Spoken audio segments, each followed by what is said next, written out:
আসসালামু আলাইকুম ভিউয়ার্স, নতুন একটি ভিডিও নিয়ে আপনাদের মাঝে হাজির হয়েছি।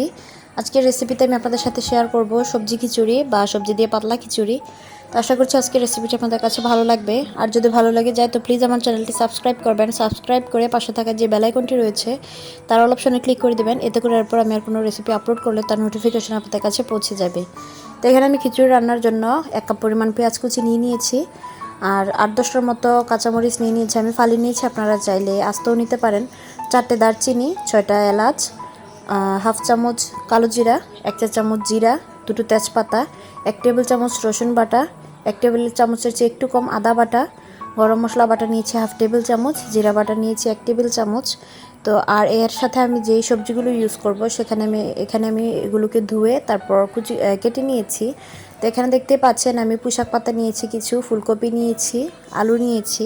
তো এগুলোকে কিন্তু আমি আগে ভালো করে ধুয়ে তারপর কেটে নিয়েছি। কোনো সবজি কিন্তু আগে কেটে তারপর ধুবেন না। তো এখানে আমি চাল ডাল ধুয়ে নিয়েছি ভালো করে। তো তারপর এখানে আমি একটি পাতিল বসিয়ে দিয়েছি। আর এই পাতিলটাতে বসিয়ে দেওয়ার পর এর মধ্যে আমি তেল দিয়ে দিয়েছি পরিমাণ মতো। আর আপনাদের কাছে আগে একটা কথা বলে রাখা ভালো, আমার আশেপাশে যেহেতু কিছু সাউন্ড হচ্ছে তার জন্য আমি আন্তরিকভাবে দুঃখিত। আশা করছি আপনারা সেটা অ্যাডজাস্ট করে নেবেন। তো তেলটা গরম হওয়া পর্যন্ত অপেক্ষা করছি। তেল গরম হয়ে গেলে আমি তেজপাতা দুটোকে একটু ছিঁড়ে তারপর দিয়ে দিচ্ছি, মাঝখান থেকে ছিঁড়ে দিয়েছি। তেজপাতাটা হালকা ভাজা হয়ে এলে এবার এ পর্যায়ে এখানে আমি বাকি গরম মশলাগুলোও দিয়ে দিব। তো এখানে আমি কালি জিরা তারপর জিরা এগুলোকেও দিয়ে দিব। কালি জিরা কিন্তু একটা ভালো ফ্লেভার আসে যখন আপনারা কোনো রেসিপি ট্রাই করবেন, দেখবেন যে এটার ভালো একটা ফ্লেভার আসে। তো এখানে আমি দারচিনি এলাচ এগুলোকে দিয়ে দিয়েছি। তো তারপর এখানে আমি আমার যে জিরে রেখেছিলাম 1 চা চামচের মতো, সেই জিরাটাকে দিয়ে দিয়েছি, দিয়ে হালকা একটু নাড়াচাড়া করে নিয়েছি। আর আমি কিন্তু কালি জিরাটাও দিয়ে দিয়েছি। হয়তো সেটা আপনারা বুঝতে পারছেন না, কেননা যেহেতু কালি জিরাটা দেখা যাচ্ছে না। আর এখানে আমি 2টো শুকনো মরিচও দিয়ে দিয়েছি। তো তারপর এবার এগুলোর মধ্যে আমি এবার পেঁয়াজটাকে দিয়ে দিচ্ছি। আর মশলাটাকে, গোটা মশলাগুলোকে কিন্তু হালকা একটু ভেজে নেবেন, এতে করে ভালো একটা ফ্লেভার আসবে। তো এখানে এবার আমি 1 কাপ পরিমাণ পেঁয়াজ কুচি দিয়ে দিলাম। পেঁয়াজ কুচিটা দিয়ে দেওয়ার পর এবার পেঁয়াজটাকে আমি বেরেস্তা করে নেব, কেননা পেঁয়াজটা যত ভালো করে ভাজা হবে এটা থেকে তত ভালো একটা ফ্লেভার আসবে। পোলাওয়ার ক্ষেত্রে কিন্তু বিষয়টা একদমই আলাদা হয়, পেঁয়াজটাকে ভালো করে ভাজার কোনো প্রয়োজন হয় না, মানে একদমই বেরেস্তা করার প্রয়োজন হয় না। কিন্তু এক্ষেত্রে কিন্তু যদি আপনারা ভালো করে ভেজে নেন তবে আপনারা একটা ভালো আরও ফ্লেভার পাবেন। তো এখানে আমি পেঁয়াজটাকে এবার একটু ভালো করে ভেজে নিচ্ছি। আর রেসিপিটি দেখার পর যদি আপনাদের কাছে এতটুকু ভালো লেগে থাকে, আশা করব আপনারা আমাকে সাপোর্ট করবেন, আমার পাশে থাকবেন। এতে করে আমি আপনাদের মাঝে ঘরোয়া উপায়ে সহজ বিভিন্ন রকমের রেসিপি আপনাদের সাথে শেয়ার করার জন্য আমি উৎসাহ পাবো। আমি চেষ্টা করি যেন ঘরোয়া উপকরণ আপনারা সবসময় সব রেসিপি ট্রাই করতে পারেন, তার জন্য আপনাদের সাথে সহজ সহজ রেসিপি শেয়ার করি। তো এখানে আমি এবার দিয়ে দিয়েছি 1 টেবিল চামচ লবণ, হাফ টেবিল চামচ হলুদের গুঁড়ো। যেহেতু আমার খিচুড়িটা বেশি পরিমাণে হবে সেজন্য কিন্তু আমার এই পরিমাণটাই পারফেক্ট। তো এখানে আমি দেখতে পাচ্ছেন হাফ টেবিল চামচের চেয়ে একটু কম মরিচের গুঁড়ো দিয়েছি, যেহেতু আমি কাঁচামরিচ নিয়েছিলাম আর সেগুলোকে আমি ফালি করে নিয়েছি, সেজন্য আমি মরিচের গুঁড়োটা অল্প ইউজ করব, কেননা মরিচের গুঁড়োটা যদি বেশি দেই তো সেক্ষেত্রে সমস্যা হবে। আর দেখতেই পাচ্ছেন এখানে আমি মেথি দিয়ে দিয়েছি। মেথিটা হাতে করেও খুব অল্প পরিমাণে দিয়েছি, 1/4 চা চামচ। তো মেথিটা আপনারা চাইলে স্কিপ করতে পারেন, কোনো প্রবলেম নেই। আপনারা চাইলে এখানে কালি জিরাটাও স্কিপ করতে পারেন, কিন্তু এগুলো দিলে আসলে হয় কি একটা ভালো ফ্লেভার আসে। এখানে দেখতেই পাচ্ছেন আমি সবজিগুলোকে খুব ভালো করে ভেজে নিচ্ছি। আর সবজিগুলোকে ভালো করে ভেজে নেওয়ার পর এগুলোকে মশলার সাথে আগে ভালো করে মাখিয়ে নিব, যেন সব মশলা সবজির গায়ে খুব ভালোভাবে লেগে যায়। এতে করে সবজি থেকে কিন্তু মশলার ভালো ফ্লেভার আসবে আর সবজি থেকে কোনো কাঁচা গন্ধ আসবে না। তো এবার দেখতেই পাচ্ছেন এখানে একে একে আমি বাটা মশলাগুলোকে দিয়ে দিচ্ছি। তো প্রথমে রসুন বাটাটা অ্যাড করে দিয়েছি। তো রসুন বাটাটা অ্যাড করার পর এটাকে একটু ভালো করে মিক্সড করে নিয়েছি। তারপর আদা বাটা দিয়ে দিয়েছি। তো তারপর একে একে আমি বাকি মশলাগুলো দিয়ে দিব। তো দিয়ে দিয়েছি জিরে বাটা। তো দিয়ে এবার এগুলোকে একটু আমি ভালো করে মাখিয়ে নিচ্ছি, কেননা মশলাগুলো যদি সবজির গায়ে ভালো করে মেখে যায় তাহলে খুব ভালো একটা ফ্লেভার আসে আর খেতেও ভীষণ ভালো লাগে। তো এই পাতলা খিচুড়িটা আপনারা বৃষ্টির দিনে ট্রাই করে দেখবেন, আশা করছি আপনাদের কাছে ভীষণ ভালো লাগবে আর আপনারা প্রত্যেকে ভীষণ পছন্দ করবেন, কেননা আমার আম্মু সবসময় এভাবে এই খিচুড়িটা রান্না করে আর ভীষণ ভালো লাগে খেতে, আমরা প্রত্যেকে অনেক এনজয় করি। হাঁসের মাংস কিংবা গরুর মাংসের সাথে আপনাদের এই রেসিপিটা ভীষণ জমে যাবে। তো দেখতে পাচ্ছেন এখানে এবার আমি চালগুলোকে ধুয়ে রেখেছিলাম যেগুলো আগে, সেগুলোকে আমি এখন এখানে দিয়ে দিচ্ছি। তো আমি মসুর ডাল কিন্তু নিয়েছি, আর চাল যতটুকু দিয়েছি তার হাফ দিয়েছি ডাল, মানে আপনারা যদি চাল দেন 1 পট সমান তাহলে হাফ ডাল দেবেন, হাফ পটের মতো। তো তো পট কি বোঝাতে চাইছি সেটা আশা করছি আপনারা প্রত্যেকেই বুঝতে পারছেন। তো এবার সব মশলার সাথে আমি খুব ভালো করে সবজিগুলোর সাথেও চাল ডালটাকে মিশিয়ে নিচ্ছি, যেন চালের মধ্যেও হলুদের কালারটা চলে আসে।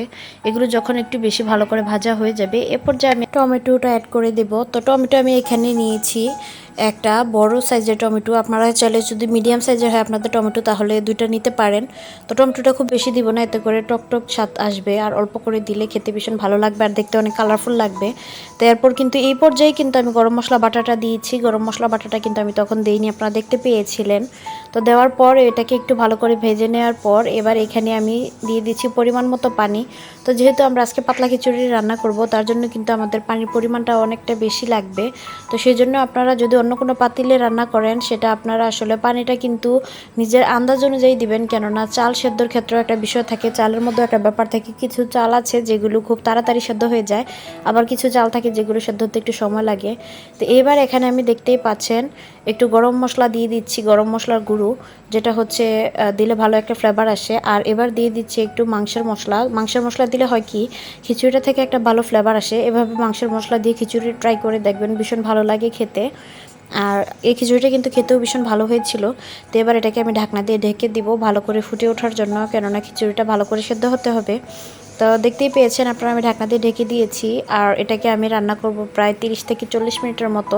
তো 30-40 মিনিট পরে দেখতেই পাচ্ছেন চাল ডাল যে সেদ্ধ হয়ে গিয়েছে, সেটা কালার দেখেই বোঝা যাচ্ছে। এখানে দেখতেই পাচ্ছেন ডাল পানি যেটা দিয়েছিলাম সেটার কালারটা কিন্তু অনেক সুন্দর একটা কালার চলে এসছে। তো এখানে দেখতেই পাচ্ছেন আমার চালটা কিন্তু আরও সেদ্ধ হবে। তো চালটা ভালো করে সেদ্ধ হওয়া পর্যন্ত আমি এখানে অপেক্ষা করব। তো এটা খিচুড়িটা হতে আমার মোটামুটি প্রায় 50 থেকে 55 মিনিটের মতো লেগেছিল। আপনাদের সময়টা কম বেশি লাগতে পারে, সেটা হচ্ছে আপনাদের চুলার আঁচের উপরে আর যে পাতিলে রান্না করছেন সেই পাতিলের তাপ শোষণের উপরে কিন্তু সেটা নির্ভর করবে। তো আমার খিচুড়িটা অলরেডি হয়ে গিয়েছে, এটাকে এবার আমি আপনাদেরকে একটু দেখিয়ে দিচ্ছি। দেখতেই পাচ্ছেন খিচুড়িটা কিন্তু অনেকটা ঘন হয়ে এসছে। আর খিচুড়ি কিন্তু আপনারা দেখবেন চুলা থেকে নামিয়ে নেওয়ার পর সেটার ঘনত্বটা আরও একটু বেড়ে যায়।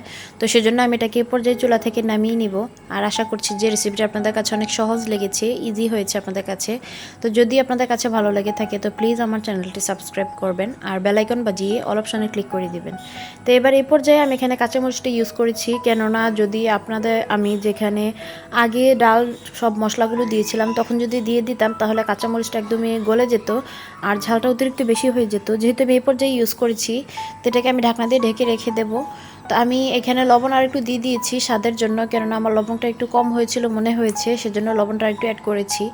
তো আপনারা কিন্তু লবণের স্বাদটাও আপনাদের ইচ্ছে মতো দিয়ে দিবেন। তো এখানে কাঁচামরিচটা পরে অ্যাড করার কারণ হচ্ছে যেন কাঁচামরিচ থেকে ভালো একটা ফ্লেভার আসে আর সেটা একদমই গলে না যায়। তো এবার আমার অলরেডি ডান হয়ে গিয়েছে রান্না। তো এই পর্যায়ে আমি এবার ধনেপাতা কুচি দিয়ে দিয়েছি, দিয়ে এটাকে ঢাকনা দিয়ে ভালো করে ঢেকে রেখে দেবো, যেন ধনেপাতার ফ্লেভারটা খুব ভালো করে খিচুড়িতে চলে আসে। খিচুড়িতে সবসময় ধনেপাতা দেওয়ার চেষ্টা করবেন, এতে করে খিচুড়ি থেকে খুব ভালো একটা ফ্লেভার আসে আর খেতেও ভীষণ ভালো লাগে। তো আপনাদেরকে আমি এটার ফাইনাল লুকটা একটু দেখিয়ে দিচ্ছি, আশা করছি যে আপনাদের কাছে দেখে ভীষণ ভালো লাগবে। তো দেখতেই পাচ্ছেন এই খিচুড়িটা কিন্তু আপনারা গরুর মাংস বা হাঁসের মাংস বা মুরগির মাংস যে কোনো কিছু দিয়েই খুব ভালোভাবে জমে যাবে। আশা করছি রেসিপিটা আপনাদের কাছে সহজ লেগেছে, ভালো লেগেছে। যদি ভালো লেগে থাকে তো প্লিজ একটি লাইক দিয়ে দিবেন, চাইলে আপনাদের ফ্রেন্ডস অ্যান্ড ফ্যামিলির সাথে শেয়ার করতে পারেন।